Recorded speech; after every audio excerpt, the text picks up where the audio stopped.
Bonsoir, merci d'être venus. On se retrouve ce soir devant l'Assemblée nationale. Enfin, la préfecture nous a dit de venir plutôt ici, mais on n'est pas très loin.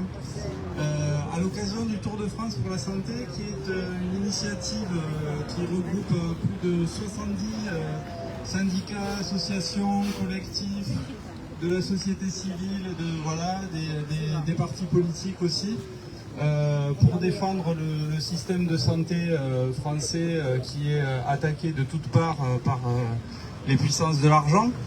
Et il s'est déjà déroulé une cinquantaine d'actions, d'initiatives partout sur le territoire. Il y en a d'autres qui sont programmées dans les jours qui viennent à base de casserolades pour mettre un peu de musique dans la vie de tout le monde. Voilà, donc ce soir on se retrouve ici à l'occasion de l'ouverture des débats sur le PLFSS, où on ne sait pas s'il y aura beaucoup de débats avant le 49.3, mais on verra ce qui se passe.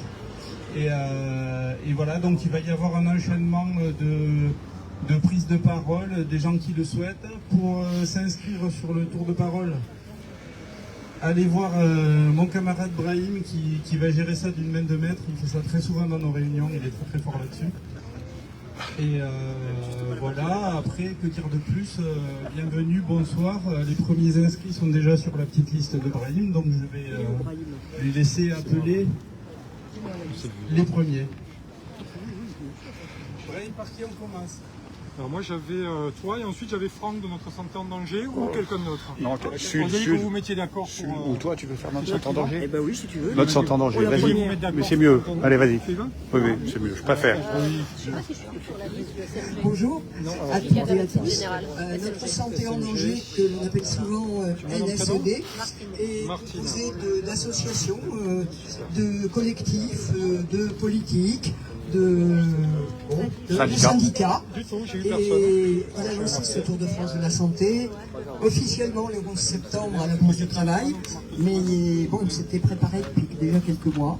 Et nous sommes absolument là-dedans.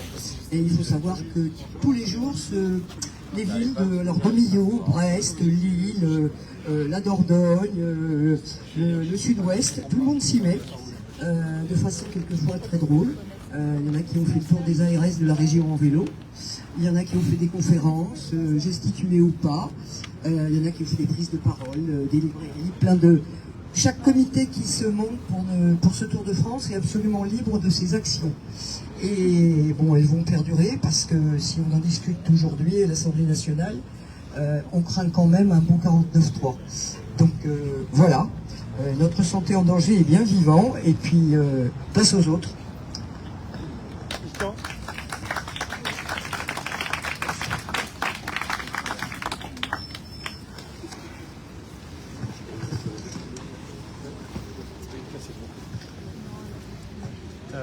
Bonjour tout le monde, j'interviens au nom de Médecins du Monde qui a rejoint le Tour de France pour la santé le temps du débat au Parlement sur le projet de loi sur la sécurité sociale. Médecins du Monde intervient auprès des populations les plus précaires, souvent éloignées des structures de soins et souvent sans couverture médicale. Alors, la dégradation généralisée du système de santé, les urgences sont saturées, les postes hospitaliers en grande difficulté, la désertification médicale s'étend, la santé mentale et le médico-social sont sinistrés, et donc tous ces éléments impactent directement tous nos programmes et les personnes que l'on rencontre ont de plus en plus de mal à être orientées vers les structures du droit commun. Alors, la protection maladie complète des personnes en situation administrative précaire, qu'elles soient françaises ou étrangères, est de plus en plus difficile à obtenir, laissant des pans croissants de personnes de plus en plus longtemps sans droit ouvert. Et ce système freine d'autant leur accès à la médecine de ville, et à ce moment-là, l'hôpital reste le dernier recours. Alors, les attaques aujourd'hui envisagées contre l'aide médicale d'État sous la pression de la droite et de l'extrême droite, par ailleurs amplifiées dans le contexte que vous connaissez, géopolitique international, largement instrumentalisé, nous inquiète beaucoup. Réduire l'aide médicale d'État des soins d'urgence serait vraiment une lourde faute, à la fois sur le plan économique, mais aussi en santé publique, et puis globalement une faute éthique considérable. Alors sanctuariser l'aide médicale d'État pour nous signifie la création d'une véritable couverture santé universelle sous la forme de la fusion de l'aide médicale d'État dans le régime général d'assurance maladie, qui serait concrétisée par une seule carte vitale pour tous et pour toutes les personnes présentes sur le territoire, sans aucune discrimination, sans aucun délai de carence, ouvrant ainsi les mêmes droits à la santé, avec un 100% sécu qui lèverait l'obstacle financier. Ce dispositif unique de protection et d'accès à la santé aurait vraiment l'immense avantage de rassembler la population et de cimenter le corps social. Alors, pour soutenir la couverture santé universelle, il nous paraît vraiment important de refuser la marchandisation qui aujourd'hui est à l'œuvre, qui est la conséquence de décennies de politiques néolibérales, avec notamment des prix des médicaments qui sont guidés par la recherche du profit et le recours en privatisation de plus en plus importante de l'offre de soins.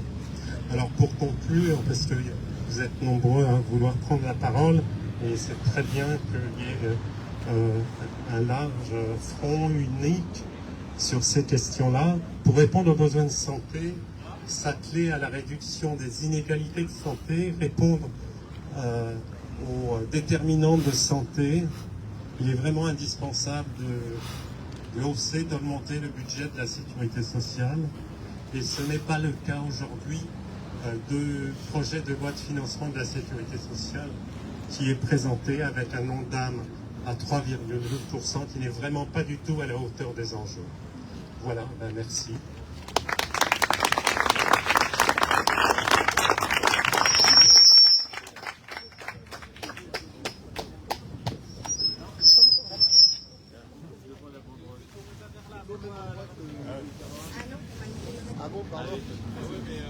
Il faut changer toute l'organisation de la scène et tout.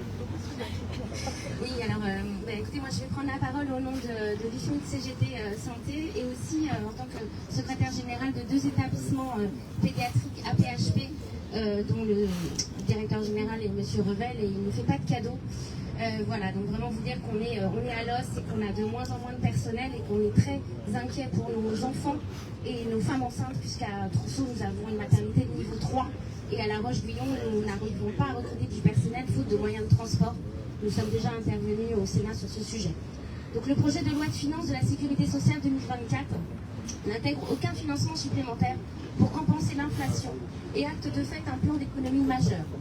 Nous refusons que l'hôpital soit placé dans une position de variable d'ajustement budgétaire. Le taux d'évolution de l'objectif national de dépenses d'assurance maladie, ONDAM, hospitalier 2024 de 3,2% est très loin de répondre aux besoins minimums. Faisons valoir que ce gouvernement affiche un plan d'économie de 500 millions d'euros pour l'hôpital. Un ONDAM au-dessous de l'inflation, ou en dessous de l'inflation, va se traduire par une accentuation de la politique managériale, voire ultralibérale au sein des hôpitaux.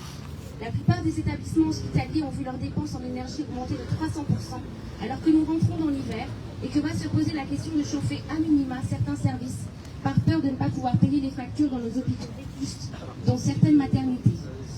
Alors que les fermetures de lits continuent, que ce manque de lits entraîne des catastrophes humaines, tant sur le plan des familles qu'au niveau des équipes, que les personnels continuent à fuir leur lieu de travail définitivement, ou ont recours à des organisations en 12 heures pour moins venir à l'hôpital, au détriment de leur santé à plus ou moins long terme.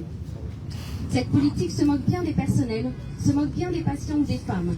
Elle cible uniquement des indicateurs économiques, comme les DMS, durée moyenne de séjour, le taux d'occupation des lits, le suivi des dépenses en personnel, en médicaments et en intérim. Au final, cette façon de gérer est déconnectée de toute réalité soignante et surtout elle est criminelle.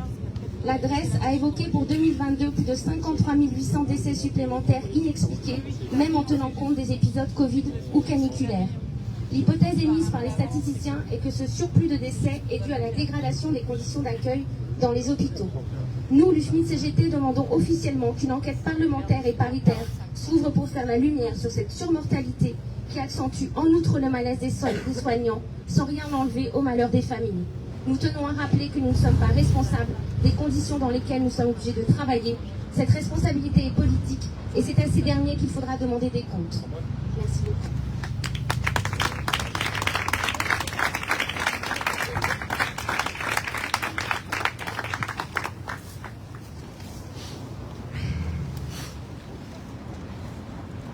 Bonjour, je représente le syndicat de la médecine générale. Alors je préciserai d'emblée que le syndicat de la médecine générale n'a pas appelé à la grève des médecins libéraux le 13 octobre pour l'augmentation de leur rémunération, car nous sommes contre le paiement à l'acte et que nous considérons que ce n'était pas le problème. Nous, médecins et soignants de terrain, nous sommes très inquiets pour l'accès aux soins de la population. Nous voyons bien que nous n'arriverons absolument pas à répondre à la demande et à soigner les gens comme il le faudrait, et très inquiets des inégalités sociales de sensibilité qui ne cessent d'augmenter. Actuellement, la mortalité infantile progresse et il existe une différence de 10 années d'espérance de vie entre les plus pauvres et les plus riches de ce pays. En même temps, les dépassements d'honoraires continuent de fleurir chez les spécialistes. On ne compte plus les hôpitaux, les maternités, les centres d'IVG qui ferment et partout les urgences sont saturées. Nous ne pouvons que constater que ce projet de loi de financement de la sécurité sociale, qui est basé sur des objectifs de diminution des coûts des services publics et une traque à la fraude remettant en cause les droits fondamentaux comme les arrêts de travail, est inadapté. Actuellement, la population vieillit, la souffrance au travail augmente et penser que les demandeurs d'arrêt de travail sont des fraudeurs et essayer d'influer sur les médecins pour qu'ils en prescrivent le moins possible pour travailler et se soigner.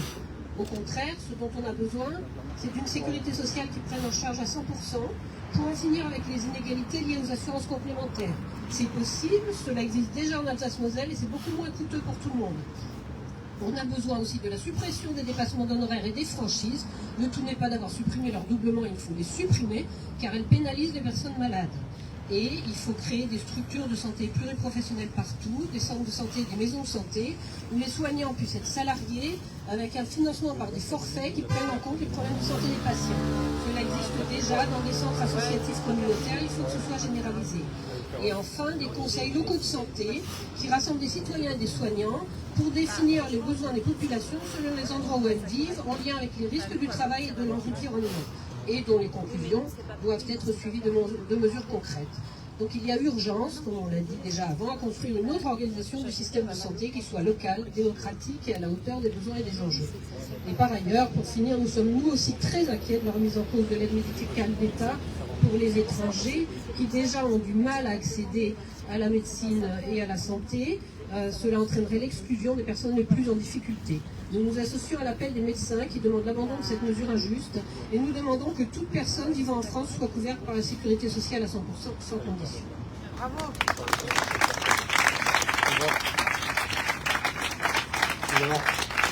On a pas mal de parlementaires là, qui doivent, je pense, retourner à l'Assemblée. Donc on va alterner des prises de parole de collectifs avec des prises de parole de parlementaires.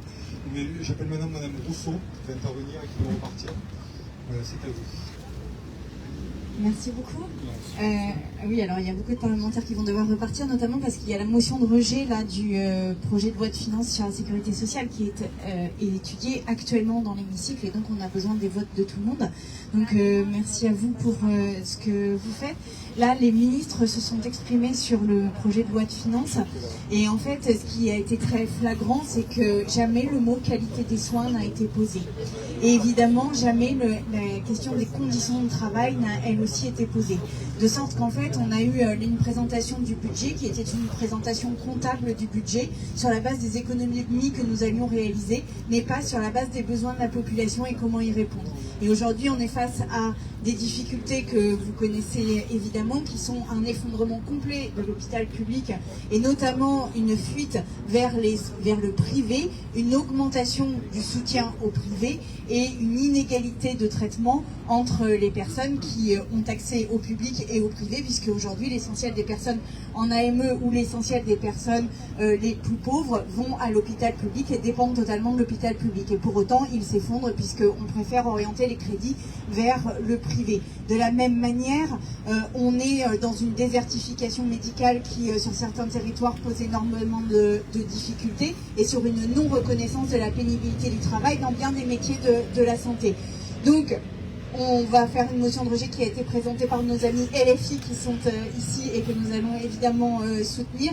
Et là, en fait, on est à un point de bascule du service public de la santé. Sera-t-on en capacité de sauver le service de santé, le système de sécurité sociale, ou nous dirigeons-nous vers une sécurité sociale plus libérale à l'américaine, où ceux qui ont les moyens pourront se soigner et ceux qui n'ont pas les moyens ne pourront pas se soigner? C'est ce qui se joue actuellement dans l'hémicycle et c'est pour ça qu'il faut absolument qu'on soit présent pour défendre les services publics de sécurité sociale.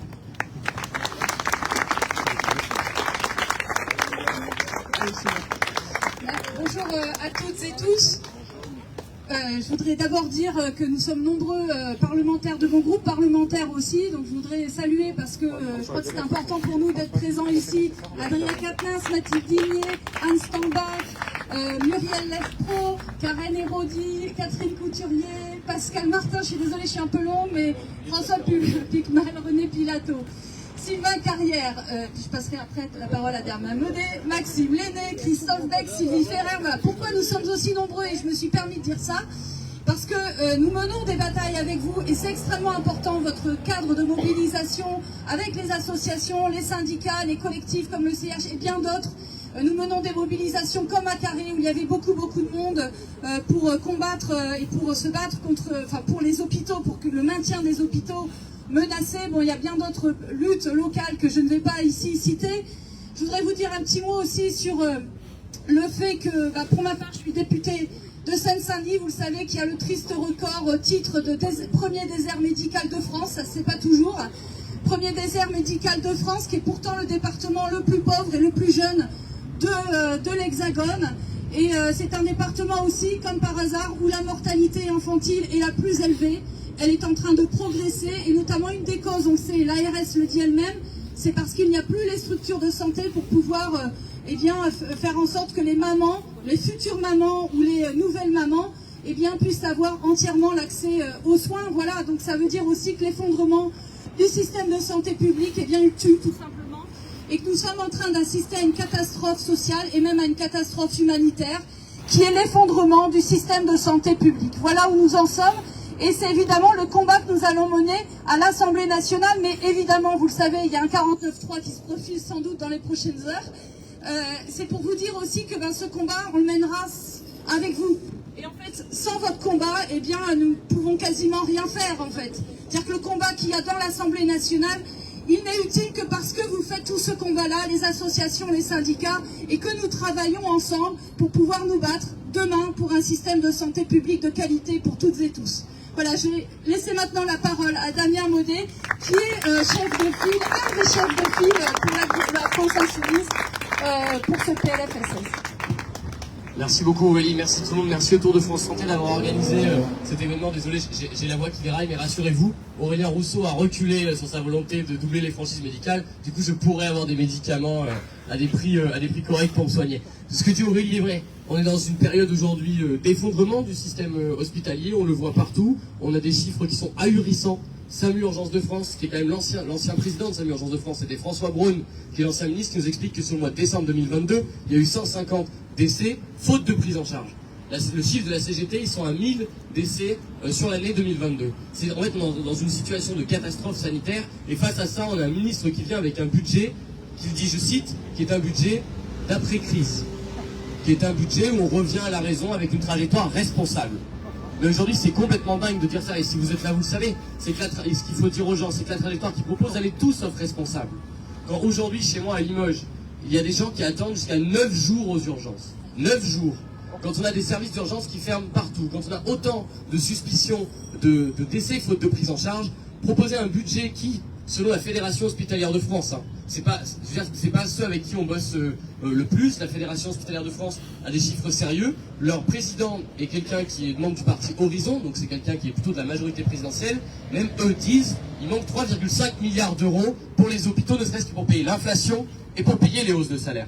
Donc quand on propose, dans ce contexte-là, quand on propose un budget qui ne compensera même pas l'inflation, même pas les hausses de salaire, c'est tout sauf responsable, c'est un budget irresponsable. Et c'est très bien que vous soyez là, parce qu'en fait, nous dans l'hémicycle, on va pas se mentir, on a toujours du mal à se faire entendre et on a besoin que dans la rue ça pousse.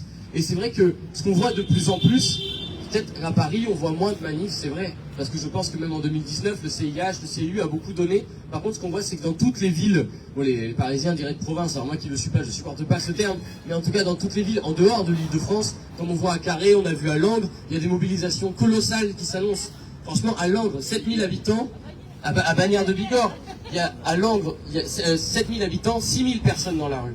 Aujourd'hui, on voit que partout dans le pays, il y a des manifs qui prennent. Je sais qu'il y a une manif qui a bientôt lieu à Quimper aussi. Je crois que c'est le 4 novembre, le samedi 4 novembre. Il faut qu'on y soit à chaque fois en masse. Il faut qu'on fasse écho à toutes ces manifestations-là pour se faire entendre. Parce que franchement, ce qu'on a dans l'hémicycle, c'est des gens qui ne veulent pas écouter. Et en plus, qui sont gonflés. Tout à l'heure, Aurélien Rousseau a terminé son discours en citant Ambroise Croizat. Mais comment c'est possible ? Comment c'est possible qu'il se veuille d'Ambroise Croizat avec un budget qui a une nouvelle coupe sur l'hôpital public? En tout cas, merci beaucoup. Nous, on va aller voter la motion de rejet. On va espérer que ça passe. Mais en vrai, le problème, c'est qu'on a des Républicains et un Rassemblement National qui est plutôt silencieux et qui ne viendra pas la voter. Mais en tout cas, et aussi juste un dernier mot, c'est que pour la première fois de l'histoire, ce budget de la sécurité sociale, il a été rejeté en commission. C'est un budget qui est tellement responsable que les députés macronistes, ils ont pris leurs responsabilités, ils ne sont pas venus voter. Donc c'est pour vous dire à quel point ils sont minoritaires. Ils sont même minoritaires face à leurs propres députés. Donc merci d'être là, il faut qu'on continue à se battre tous ensemble.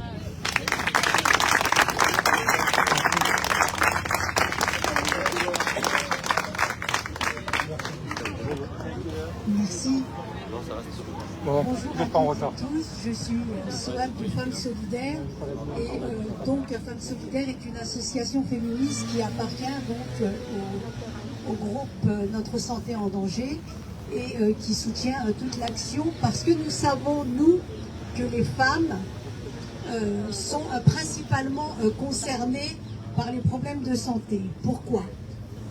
On rappelle toujours que le PLFSS demeure une loi imposée par la réforme de 1995 et qu'elle a retiré définitivement aux salariés et ES un droit sur l'organisation et la gestion du régime de la sécurité sociale qui était paritairement administré par les syndicats salariés et patronaux, leur conférant naturellement une légitimité à juger des évolutions de protection sociale. Désormais, entre les mains de l'État, toujours soucieux de regarder à la dépense publique, au contrôle des individus, plus qu'à un état complet de bien-être physique, mental et social de la population, il considère aujourd'hui que la santé est une marchandise alors que c'est un droit fondamental. Pour notre association, il est évident que la population ne peut pas être sacrifiée sur l'autel d'une politique néolibérale depuis plus de 30 ans, véritable prédatrice de notre système de santé, de casse de l'hôpital public et du personnel de santé majoritairement féminin, sous-payé et exploité. La santé des femmes subit de plein fouet cette politique sur les 6 branches de la sécurité sociale et les femmes principalement sont bien concernées sur les 6 branches, maladie, famille, accident du travail, maladie professionnelle, retraite, autonomie et recouvrement. Tout d'abord, les inégalités sociales professionnelles, l'exposition aux violences que subissent de nombreuses femmes influent sur leur état de santé physique et psychologique. Les conditions de travail difficiles pour un grand nombre d'entre elles, la rupture dans le déroulement de leur carrière, la complexité de l'articulation entre la vie professionnelle et vie familiale, le travail à temps partiel, le chômage, sont des conséquences néfastes pour leur bien-être, celui de leur famille, mais de la société dans son ensemble. Les inégalités professionnelles et salariales ont des répercussions sur le montant des retraites, et c'est bien la branche retraite, perçue par les femmes qui demeure en moyenne inférieure à 40% de celle des hommes. Il faut prendre garde à un accroissement prévisible de la précarité pour un certain nombre de femmes qui, après avoir arrêté leur parcours professionnel pour consacrer du temps à l'éducation de leurs enfants ou à l'aide des ascendants, se retrouvent à l'âge plus avancé confrontées à l'isolement, au manque de ressources et contraintes de renoncer aux soins. Femmes solidaires aurait pu être satisfaite de certaines mesures de ce PLFSS 2024, puisque la branche maladie, avec la campagne de vaccination contre l'infection de ce MST responsable des cancers du col de l'utérus, et pour l'ensemble des élèves de 5e, de la dépression postpartum, contre la précarité menstruelle des moins de 26 ans, la gratuité des préservatifs, etc. Mais nous savons bien que ce gouvernement est toujours là avec des mesurettes pour masquer la réalité que vivent les jeunes filles et les femmes. Et sur des femmes, sur l'ensemble du territoire, que ce soit la métropole, la Corse, l'outre-mer qu'il ne faut pas oublier, qui nécessite un fort accent de la prévention et un suivi médical aux étapes clés de la vie des femmes. Règles, grossesse, ménopause et à de multiples conséquences médicales liées aux violences sexuelles et sexistes, des dégâts majeurs qui touchent 3 fois plus souvent les femmes que les hommes et qui sont à l'origine de dégâts médicaux majeurs et de nombreux maux conscients ou inconscients, les plus souvent non ou maltraités car largement sous-diagnostiqués. Parmi la branche famille, nous attendons toujours, les femmes sont toujours dans l'attente de plus de places de crèche qui permettraient aux familles modestes d'avoir des solutions de garde. Sur la branche retraite, toujours pas de propositions concrètes pour améliorer la pension des retraites des femmes. Ce PLFSS 2024 nous interpelle pour plusieurs raisons. Le passage en force par l'article 49.3 d'un budget qui n'est pas à la hauteur des besoins de la population en termes de sécurité sociale et de protection sociale, de mesures pénalisantes qui vont avoir encore un fort impact sur le contrôle des salariés en termes d'arrêt maladie, en renforçant le contrôle des employeurs, comme si les salariés étaient des délinquants, et comme nous le savons, les violences faites aux femmes ont des conséquences et nécessitent des arrêts de travail. Toujours de fausses solutions face à la pénurie médicamenteuse. Des restrictions budgétaires pour le service public de santé, son personnel et ses usagères. Un PLFSS que l'on peut appeler 49.3 à l'inverse d'une véritable politique publique de santé. Un PLFSS 49.3 qui accentue le recul du service public de santé, les inégalités territoriales et perpétue une inégalité vis-à-vis des plus pauvres et des plus précaires, dont la majorité sont des femmes. Femmes solidaires exigent une politique publique de santé vraiment égalitaire et de réels moyens budgétaires afin de mettre un terme à la fracture sanitaire et géographique pour sauver notre système de santé. C'est un véritable enjeu de santé publique. Merci.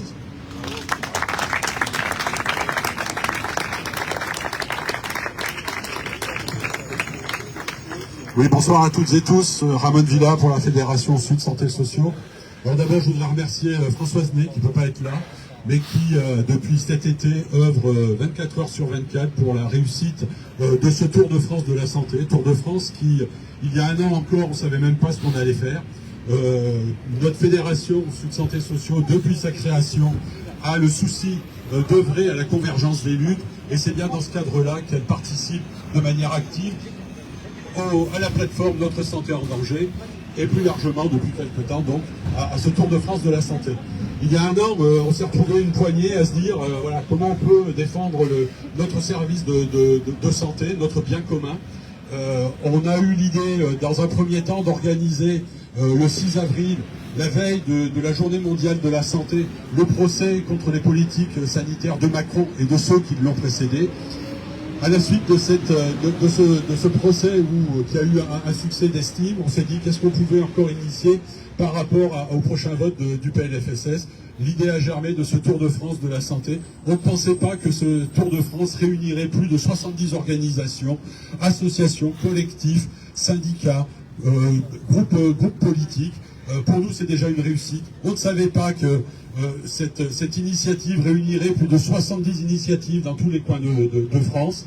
Il était important pour nous, dans cette volonté de convergence, de faire converger les usagers et les travailleurs. Et quand je dis les travailleurs, j'ai envie de dire les travailleuses, puisque comme le rappelait notre camarade, la grande majorité des personnes qui œuvrent dans nos services, que ce soit des services de santé, des services sociaux, des services médico-sociaux, sont essentiellement des femmes. Donc il était important pour nous d'être partie prenante là-dedans, d'être partie prenante aussi pour défendre nos services publics, même si une grande part de l'action sociale, du sanitaire est aussi pris en charge par le public non lucratif dans le meilleur des cas, public lucratif dans votre cas. Une chose est sûre, je ne vais pas revenir sur tout ce qu'on a à reprocher à ce gouvernement. Mais ce qui est sûr, c'est que j'ai souvenir, moi, de l'ouverture, du discours du Premier ministre lors de l'ouverture du Ségur. Rappelez-vous, c'était en pleine pandémie. On a pensé que voilà, cette catastrophe humanitaire allait les faire réagir. Pas du tout. Le Premier ministre, à cette occasion, nous a dit, je crois qu'il va falloir prendre des décisions radicales et rapides. Nous allons continuer nos réformes et nous allons accélérer. La messe était dite. Notre fédération a pris acte ce jour-là et a décidé de claquer la porte de cette mascarade qui était le Ségur. On s'en rend compte aujourd'hui, puisque 3 ans après, on se retrouve dans une situation qui est pire encore. On est revenu à la normale. Et contre ça, donc nous resterons solidaires, unis, déterminés. On ne lâchera rien. Merci.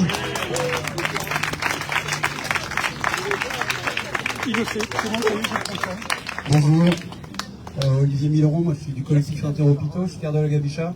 Le collectif Interhôpitaux, on s'est créé en septembre 2019 parce que de nouveau il y allait avoir un PLFSS indigent. Et après toutes ces années de lutte, de mobilisation, on voit que la situation est bien pire que qu'on a commencé à se mobiliser. Je vais vous parler de 2 choses. La première chose, c'est qu'aujourd'hui on a une victoire, c'est-à-dire qu'on avait attaqué la déclaration d'utilité publique sur l'hôpital Nord qui doit voir fermer Bichat et Beaujon pour créer un hôpital en Seine-Saint-Denis qui sera beaucoup plus petit avec fermeture de plusieurs centaines de lits. On avait gagné en première instance au tribunal administratif qui avait justifié au fond, c'est-à-dire sur la baisse de l'offre de soins et sur un défaut d'un papier qui s'appelle la contre-expertise socio-économique du projet. Il se trouve qu'on vient d'avoir la réponse de l'appel, la décision du tribunal, et qui donne tort en première instance sur un problème de forme. En fait, il ne veut pas juger de fond, de dire que c'est pas au tribunal administratif de décider de l'offre de soins, mais il ne remet pas en cause l'analyse du fait qu'il y a une baisse de capacité très importante, et il condamne l'AP-HP à refaire une enquête sociale, une enquête pour la déclaration d'utilité publique. Donc l'AP-HP va avoir 6 mois pour corriger son projet, et donc on va avoir besoin d'une grosse pression politique pour qu'on obtienne qu'il n'y ait pas de baisse de capacitaire dans ce projet. La deuxième chose, c'est que pour sortir des discussions sur l'ONDAM, la T2A, le PLFSS, nous on pense qu'il faut changer de logique. Et la logique, c'est d'exiger, en tout cas à l'hôpital public et dans les EHPAD, probablement des ratios minimum de personnel.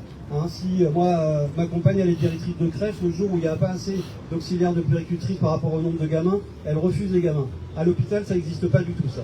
Et donc, si on met dans la loi un nombre minimum de soignants, enfin un nombre maximum de patients par soignant, et il faudra qu'on donne le budget pour pouvoir financer ça. Et ce qui est complètement l'inverse de ce qui se passe actuellement, où on demande de vous faire l'activité pour pouvoir payer votre nombre de personnel, ce qui fait que là, en ce moment, les personnels explosent, et d'ailleurs, ils s'en vont, et c'est pour ça que les hôpitaux ferment et que les urgences ferment. Voilà, donc, le Tour de France de la santé, c'est une très bonne idée, parce que ça fait croiser beaucoup de monde, et c'est le début de quelque chose. Il faut qu'on continue à se mobiliser, et c'est sûr qu'on va avoir besoin d'un relais des politiques à l'Assemblée nationale et de projets fédérateurs. Donc je pense qu'un projet emblématique qui est l'hôpital Nord, on a 6 mois, et les ratios à défendre pour tout le monde. Je vous remercie.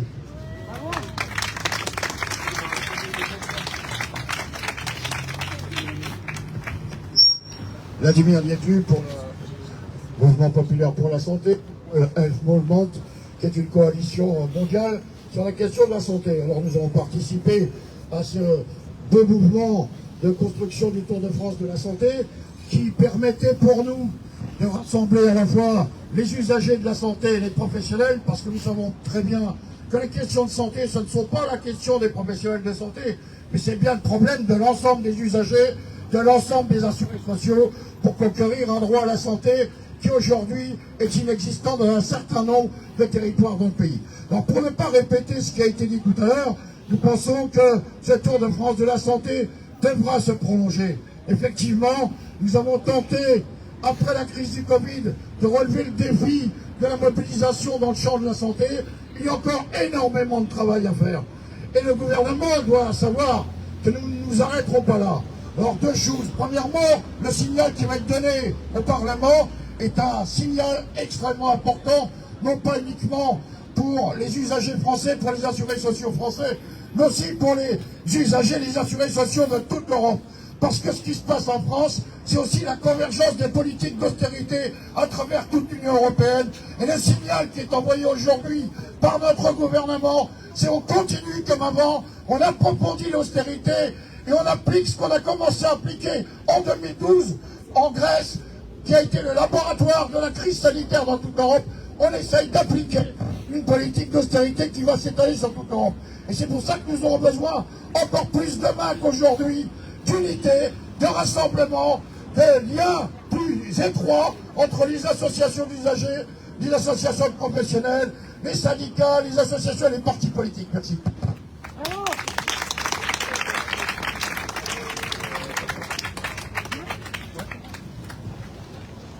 Yves Nelbo, Union syndicale solidaire.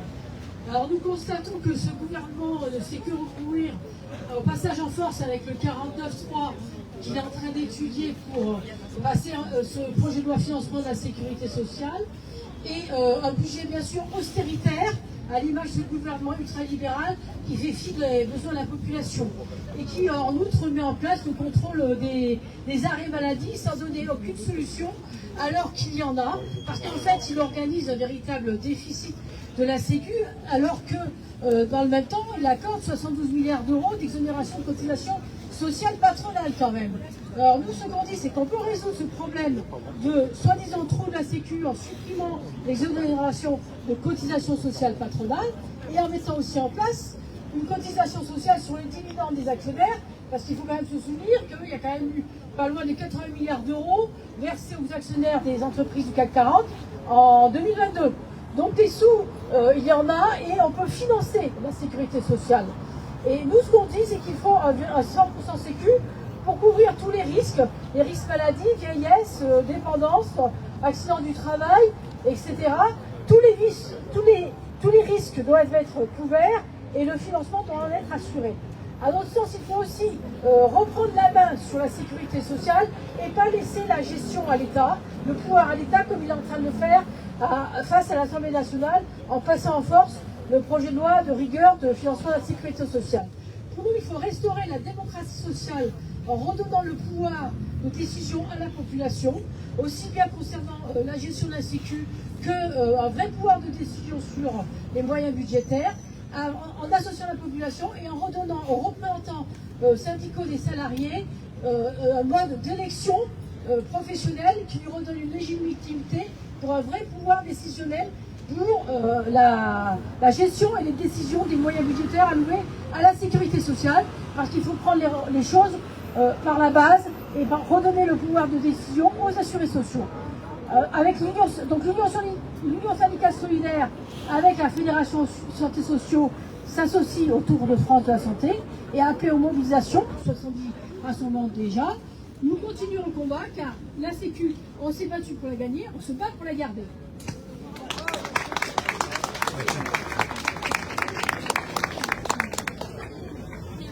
Bonsoir à toutes et à tous. Je représente l'organisation de Femmes Égalité qui lutte, soutient et défend les femmes des milieux populaires. Pourquoi les femmes, notamment les femmes des milieux populaires, ont besoin de la sécurité sociale et d'un budget qui finance les besoins de la population? Les femmes travaillent pour une grande partie d'entre elles, infirmières, aides-soignantes, sages-femmes, aides à domicile, professeurs des écoles, auxiliaires de puériculture, assistantes maternelles, vendeuses, magasinières, aides de cuisine, employées de l'hôtellerie et de la restauration, femmes de chambre, agentes de nettoyage, la liste elle est longue. Dans ces métiers, des pénibilités sont présentes. Elles ne sont plus reconnues. Le port des charges lourdes, les postures pénibles, les vibrations mécaniques, l'exposition aux risques chimiques, Qui dit pénibilité dit usure professionnelle, avec souvent des conséquences physiques, psychologiques, psychiques et sociales. Usure qui nécessite des soins parfois pendant longtemps, alors que l'accès aux soins est de plus en plus dégradé, comme l'accès à l'hôpital public ou les listes d'attente de plus en plus longues. De fait, il y a l'impossibilité pour les femmes des milieux populaires ou les femmes ayant des revenus issus d'un travail à temps partiel d'accéder aux soins dans le secteur privé, du fait des dépassements d'honoraires exorbitants. Oui, toute la population pâtit des mesures annoncées. Hausse des franchises sur les médicaments, hausse des franchises médicales, hausse des mutuelles et désengagement de la sécurité sociale. Mais une fois de plus, les femmes sont en première ligne, et en particulier les plus fragiles socialement. Elles ont besoin d'un accès aux soins pour elles, pour leurs familles, car ce sont encore majoritairement des femmes qui ont en charge la santé de leurs enfants, voire de leurs parents âgés. Déserts médicaux, manque de généralistes, de gynécologues, délais de rendez-vous à rallonge, dépassement d'honoraires, frais de déplacement, fermeture temporaire ou définitive des services, dégradation continuelle des conditions de travail des soignants. Tout cela pèse fortement sur nos conditions de soins et sur les petits budgets. Et il est question de contrôler les arrêts de travail. Les salariés en arrêt maladie sont stigmatisés, soupçonnés, désignés comme profiteurs, alors que les conditions de travail se dégradent partout. Alors que nombre de métiers ont des pénibilités aggravées avec l'âge et le recul de la date de départ en retraite. Nombre de femmes sont cassées à 50 ans par leur métier de nettoyage, d'aide à domicile, aide-soignante, aide pour écoultrice dans les crèches, caissières, travailleuses qui parfois renoncent à l'arrêt maladie, car à temps partiel, leur salaire est réduit. Et avec les 3 jours de carence, les indemnités maladie, elles n'arrivent plus à vivre. Les stigmatiser, penser qu'elles abusent des arrêts maladie, c'est indécent. Et l'instauration d'un jour de carence obligatoire pour tous est à l'ordre du jour. Et oui, nous sommes entrés dans la campagne du Tour de France de la santé. C'est une occasion unitaire, collective, de dénoncer l'aggravation de la situation et de soutenir la proposition évidente d'augmentation du budget réservé à la sécurité sociale. Il n'y a pas le choix. Soigner la population est une obligation pour la santé publique. Merci.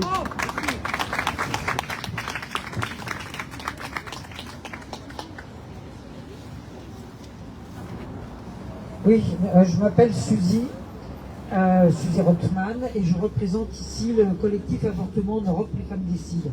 Alors, ce collectif est un collectif unitaire, composé d'associations féministes ou d'associations plus généralistes, telles que la LDH par exemple, de syndicats et de partis politiques de gauche et d'extrême gauche. Alors, je ne sais pas si vous l'avez vu, mais c'est lui qui organise par exemple les manifestations du 28 septembre, journée internationale de lutte pour le droit à l'avortement. Nous avons fait aussi cette année un meeting le 30 septembre. Donc c'est un collectif qui a toute sa place dans la lutte pour l'avortement. Alors, il y a différentes façons de s'attaquer au droit à l'avortement. Il y a la façon frontale des survivants qui mettent des autocollants sur les Vélib, des autocollants évidemment contre l'avortement. Ça, c'est la façon frontale. Ça fait 50 ans quasiment qu'ils ne lâchent rien, mais nous non plus, on ne lâche rien. Bravo. La deuxième façon, c'est d'organiser la pénurie des médicaments, et notamment, dans ce cas-là, des pilules abortives.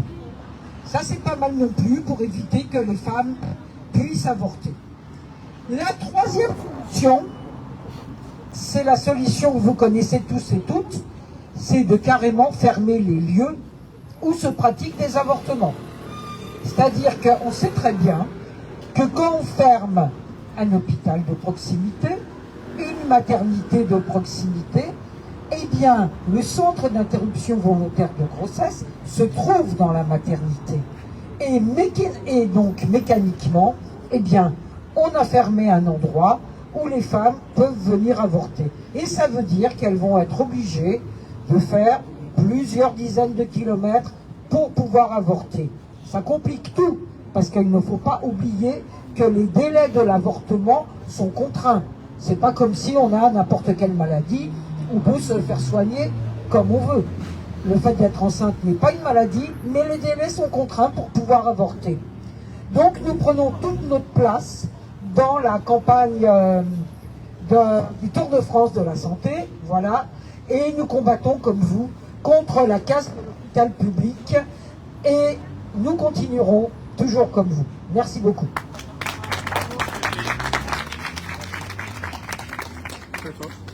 Merci. Bonjour, alors je m'appelle Anne Paulin, je suis orthophoniste et je viens avec mon syndicat qui s'appelle la Fédération des orthophonistes de France. Donc c'est un syndicat d'orthophonistes qui essaye de réfléchir intelligemment si possible à la question de la qualité des soins, qui nous semble quand même primordial pour avoir un minimum de sens dans notre travail. Donc des orthophonistes, tout le monde en cherche, y compris nous. Parce que quand on a 200 personnes en liste d'attente, comme moi personnellement, je ne suis pas dans un désert médical, je travaille à Paris, j'ai personne, j'ai pas de collègues à qui envoyer les patients qui attendent. Donc il y a du tri. On trie selon les urgences on les reçoit, et les urgences devraient être en structure. Il y a des structures qui devraient être là pour les recevoir, parce qu'en libéral, on ne le fait pas bien. Moi, je le fais pas bien, je le fais. Mais je le fais mal. Donc quand je reçois des grosses urgences qui devraient être en structure, mon travail, c'est de trouver une structure. C'est pas mon travail d'orthophoniste. Et au pire du pire, j'essaye de trouver une équipe de soignants en libéral qui pourrait s'occuper de cet enfant, si jamais les parents avaient suffisamment de moyens pour payer les soins en libéral. En orthophonie, nous, on est pris en charge sécu, c'est une grande chance, qui fait qu'aussi, on a vraiment absolument toute la population qui vient, et parfois, ils devraient être ailleurs. C'est-à-dire qu'il y a d'autres soignants qui devraient pouvoir s'en occuper. Bon, en tout cas, parce que l'hôpital, j'y ai travaillé, les structures, j'y ai travaillé, je les ai équipées, hélas. Mon cœur y reste, et je pense que c'est vraiment la solution, mais vraiment. Des équipes pluridisciplinaires pour s'occuper des patients. Il n'y a pas que des enfants qui viennent nous voir, il y a aussi des adultes, il y a aussi des personnes dont le pronostic vital est engagé, des gens qui viennent pour la déglutition, qui s'étouffent, qui n'ont que nous. Et quand on est par exemple à l'hôpital, on doit quand même passer beaucoup de temps à côté les actes. Donc passer 1 heure par jour à côté les actes, c'est autant de patients qu'on ne voit pas. Et c'est autant de patients dont on ne peut pas s'occuper. Donc l'idée c'est de trouver du sens, et pour avoir du sens quand même, on a besoin d'équipe. Il faudrait aussi les salaires, les orthophonistes sont en bac+5, elles sont pas payées bac+5. Quand on a un salaire à 1 400 € et un loyer à 1 200 €, on ne peut pas rester. On ne peut pas rester dans le médico-social. Voilà, ça c'est simple. Ça c'est la situation à Paris et dans les structures du médico-social. Donc des moyens pour des équipes, et des équipes pour de la santé. La santé, ça devrait être considéré comme un bien commun, c'est un droit, c'est possible. C'est quelque chose dont on a besoin, c'est primordial. Voilà. C'est pour toi. Merci. Printemps de la psychiatrie. Printemps de la psy. Qui c'est qui prend la parole? Bonsoir, je suis Martin Pavelka, je suis pédopsychiatre, je travaille dans un hôpital psychiatrique dans l'Essonne. Je me représente, en tout cas je fais partie des associations, des initiatives qui sont regroupées au sein du Printemps de la psychiatrie. Et donc voilà, on parle spécifiquement de ce champ de soins psychiques.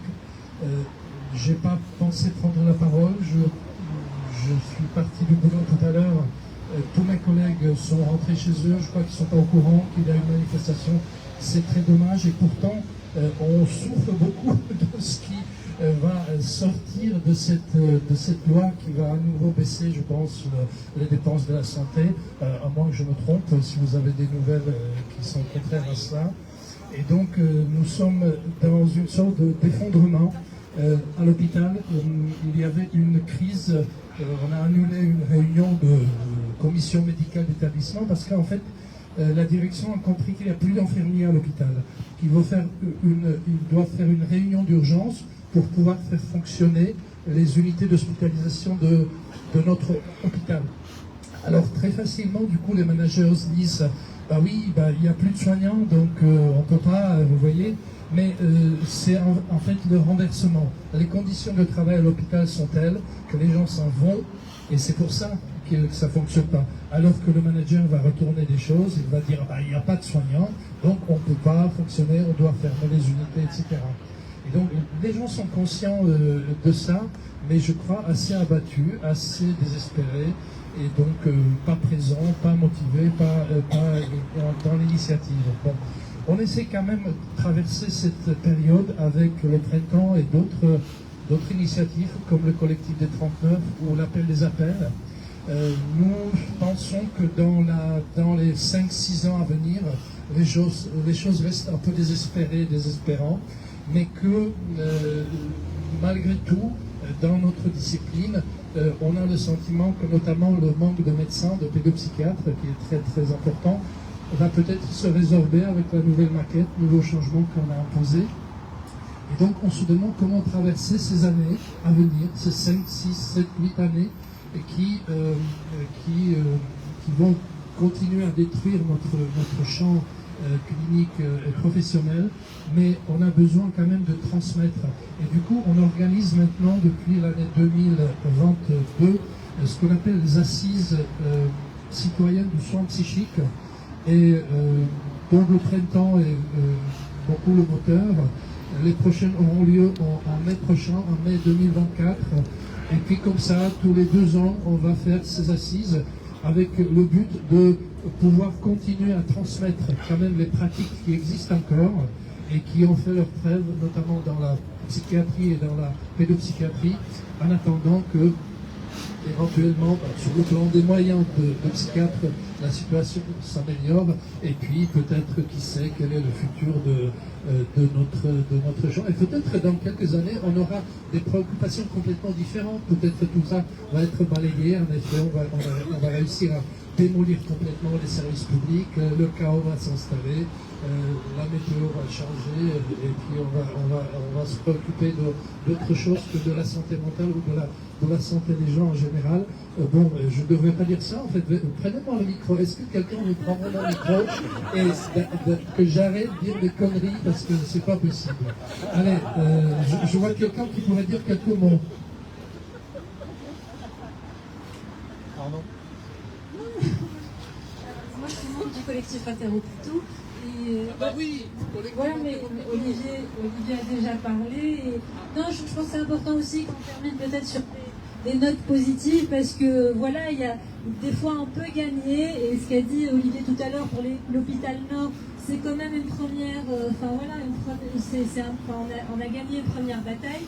Moi, je suis d'un hôpital qui s'appelle l'hôpital Robert Debré. On commençait notre mobilisation au sein du collectif depuis fin 2019. Il y a eu après le Covid, ça a complètement tué la mobilisation. Après, pendant le Covid encore et pendant le confinement, c'était un 1er mai, on s'est dit on ne va pas rester sans rien faire un 1er mai. Donc on est sorti, on était 10, on a fait des casserolades. À ce moment-là, ce n'était pas encore très grave et dangereux, donc on a fait une casserolade, on était 10. 2 semaines après, on était 5000. Et quelques semaines après, il y a eu une mobilisation avec 30 000 personnes. Donc je pense qu'il y a des choses qu'on peut faire. Je sais que c'est très dur partout, je sais, et qu'en psychiatrie c'est encore pire, et c'est depuis des années. Mais j'aimerais encore y croire. Et je pense qu'il y a une colère telle dans la société que la moindre petite étincelle peut renverser les choses. Et ça, c'est possible. Les gens, les citoyens, qu'est-ce qu'ils réclament? Ils réclament des services publics de qualité. La santé, l'école, des transports, juste ça. Donc, je pense qu'il peut y avoir des bouleversements. Dans l'histoire, on m'a dit que c'était quelqu'un d'autre. Comme on avait dit la dernière fois, la sécurité sociale a été créée au lendemain de la Deuxième Guerre mondiale. Il n'y avait pas eu condition du tout pour que ça se fasse. Ça s'est fait, ça a été arraché. Rien ne nous a été donné. Donc, il faut qu'on continue la mobilisation. On n'a pas d'autre choix. Et l'histoire est pleine de renversements de ce type. Et il faut qu'on l'arrache. Je sais que c'est peut-être utopiste, mais j'ai besoin encore d'y croire, et voilà. C'est exactement ce que j'ai oublié de dire.